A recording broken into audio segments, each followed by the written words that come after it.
6. The inconceivable liberation. Thereupon, the Venerable Shariputra had this thought, there is not even a single chair in this house. Where are these disciples and bodhisattvas going to sit? The Likavi Vimalakīrti read the thought of the Venerable Shariputra and said, Reverend Shariputra, did you come here for the sake of the Dharma? Or did you come here for the sake of a chair? Shariputra replied, I came for the sake of the Dharma, not for the sake of a chair. Vimalakīrti continued, Reverend Shariputra, he who is interested in the Dharma is not interested even in his own body, much less in a chair. Reverend Shariputra, he who is interested in the Dharma has no interest in matter, sensation, intellect, motivation, or consciousness. He has no interest in these aggregates, or in the elements, or in the sense media. Interested in the Dharma, he has no interest in the realm of desire, the realm of matter, or the immaterial realm. Interested in the Dharma, he is not interested in attachment to the Buddha, attachment to the Dharma, or attachment to the Sangha. Reverend Shariputra, he who is interested in the Dharma is not interested in recognizing suffering, abandoning its origination, realizing its cessation, or practicing the path. Why? The Dharma is ultimately without formulation and without verbalization. Who verbalizes, suffering should be recognized, origination should be eliminated, cessation should be realized, the path should be practiced, is not interested in the Dharma but is interested in verbalization. Reverend Shariputra, the Dharma is calm and peaceful. Those who are engaged in production and destruction are not interested in the Dharma, are not interested in solitude, but are interested in production and destruction.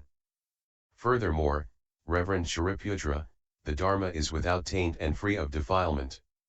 He who is attached to anything, even to liberation, is not interested in the Dharma but is interested in the taint of desire.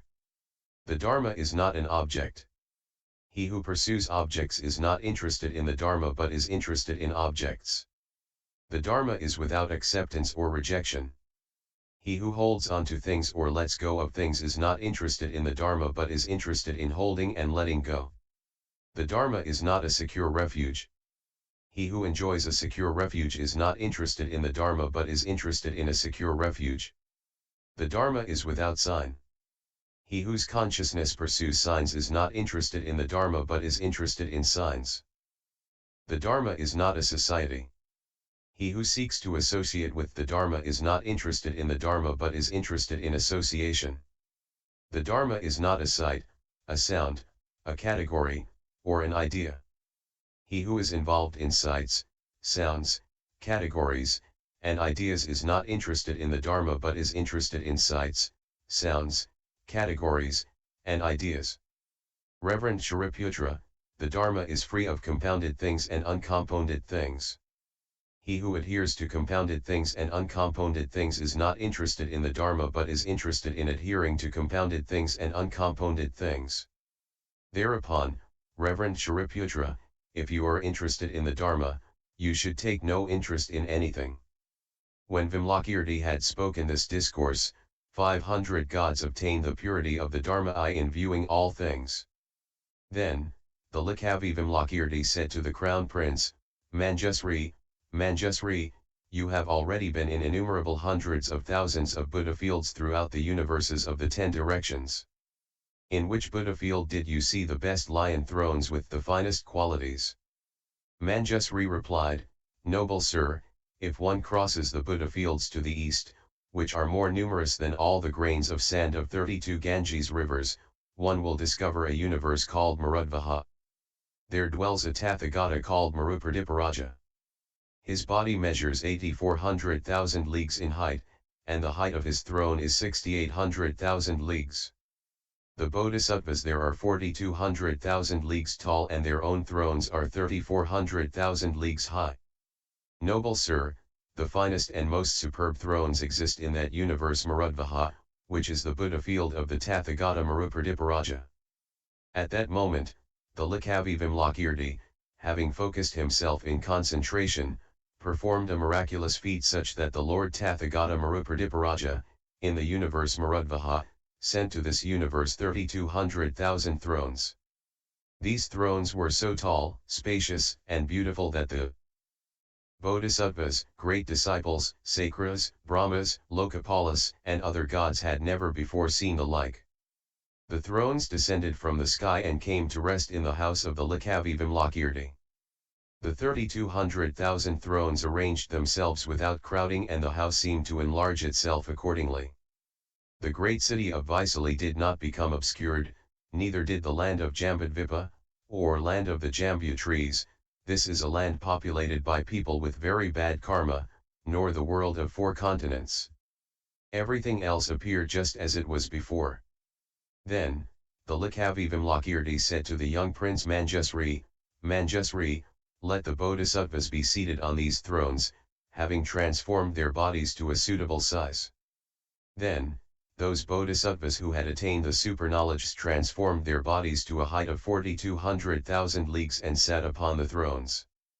But the beginner bodhisattvas were not able to transform themselves to sit upon the thrones. Then, the Likavi Vimalakīrti taught these beginner bodhisattvas a teaching that enabled them to attain the 5 superknowledges, and, having attained them, they transformed their bodies to a height of 4,200,000 leagues and sat upon the thrones. But still the great disciples were not able to seat themselves upon the thrones. The Likavi Vimalakīrti said to the Venerable Shariputra, Reverend Shariputra, take your seat upon a throne. He replied, Good sir, the thrones are too big and too high, and I cannot sit upon them. Vimalakīrti said, Reverend Shariputra, bow down to the Tathagata Marupradiparaja, and you will be able to take your seat.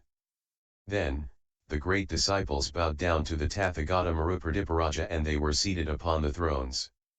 Then, the Venerable Shariputra said to the Likavi Vimalakīrti, Noble sir, it is astonishing that these thousands of thrones, so big and so high, should fit into such a small house, and that the great city of Vaisali, the villages, cities, kingdoms, capitals of Jambudvipa, the other 3 continents, the abodes of the gods, the Nagas, the Yakshas, the Gandharvas, the Asuras, the Garudas, the Kimnaras, and the Mahoragas, that all of these should appear without any obstacle, just as they were before. The Likavi Vimalakīrti replied, Reverend Shariputra, for the Tathagatas and the Bodhisattvas, there is a liberation called inconceivable. The Bodhisattva who lives in the inconceivable liberation can put the king of mountains, Sumeru, which is so high, so great, so noble, and so vast, into a mustard seed. He can perform this feat without enlarging the mustard seed and without shrinking Mount Sumeru. And the deities of the assembly of the 4 Maharajas and of the Trayastrimsa heavens do not even know where they are. Only those beings that are destined to be disciplined by miracle see and understand the putting of the king of mountains, Sumeru, into the mustard seed, that, Reverend Shariputra, is an entrance to the domain of the inconceivable liberation of the Bodhisattvas.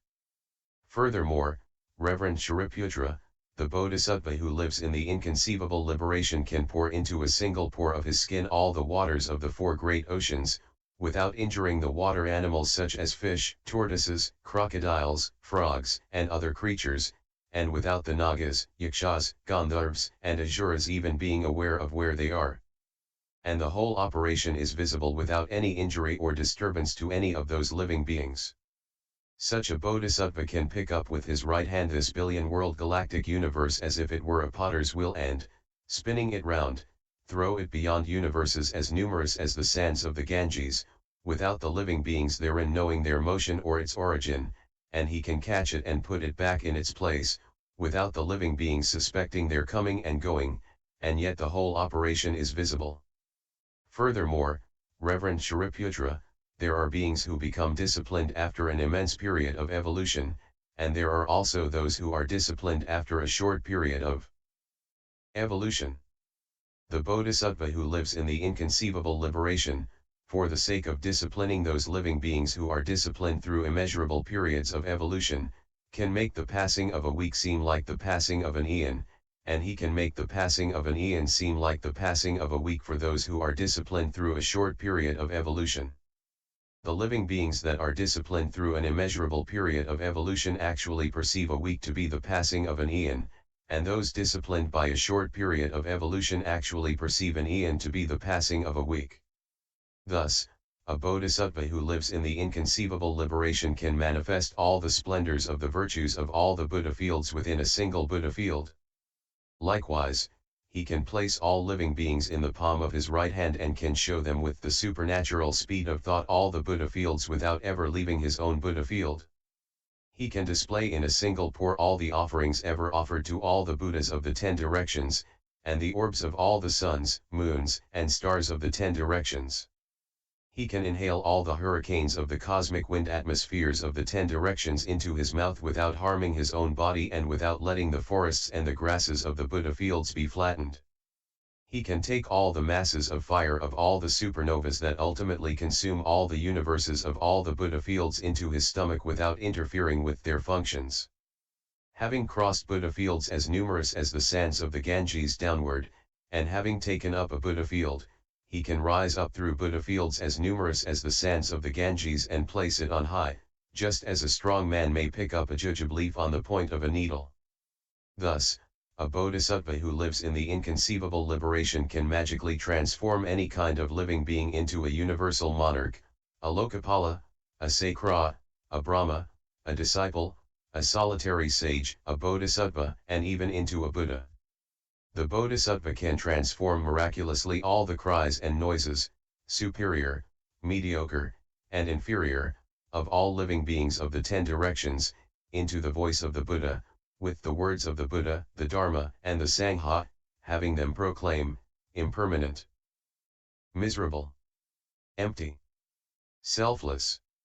And he can cause them to recite the words and sounds of all the teachings taught by all the Buddhas of the 10 directions.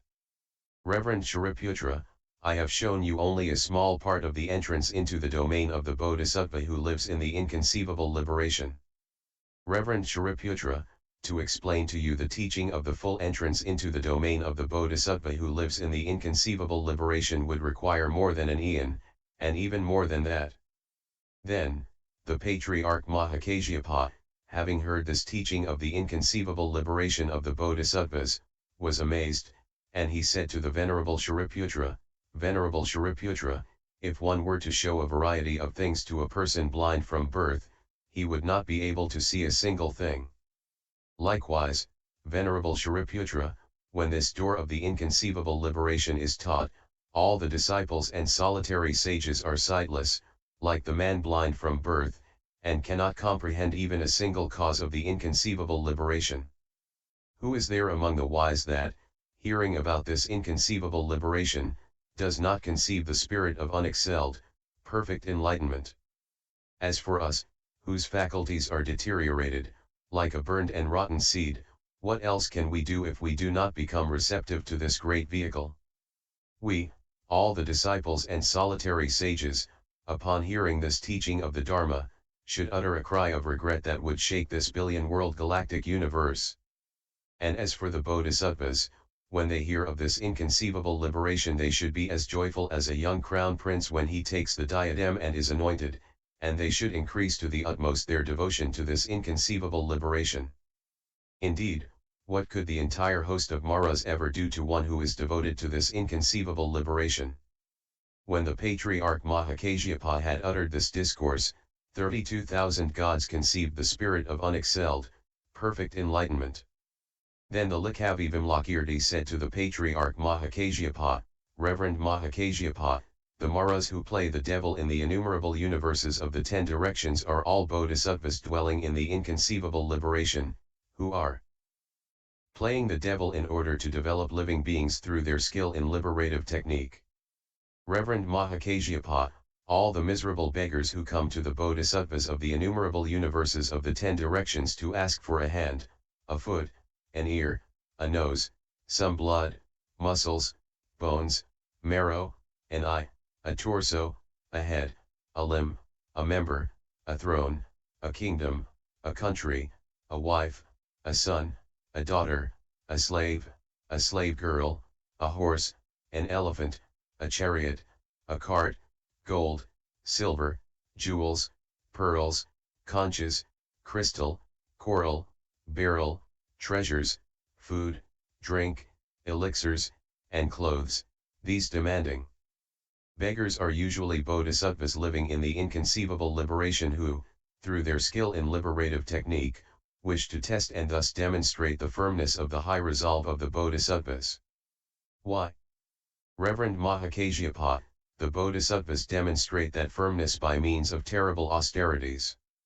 Ordinary persons have no power to be thus demanding of bodhisattvas, unless they are granted the opportunity. They are not capable of killing and depriving in that manner without being freely given the chance. Reverend Mahakasyapa, just as a glowworm cannot eclipse the light of the sun, so Reverend Mahakasyapa, it is not possible without special allowance that an ordinary person can thus attack and deprive a bodhisattva. Reverend Mahakasyapa, just as a donkey could not muster an attack on a wild elephant, even so, Reverend Mahakasyapa, one who is not himself a bodhisattva cannot harass another bodhisattva, and only a bodhisattva can tolerate the harassment of another bodhisattva. Reverend Mahakasyapa, such is the introduction to the power of the knowledge of liberative technique of the bodhisattvas who live in the inconceivable liberation.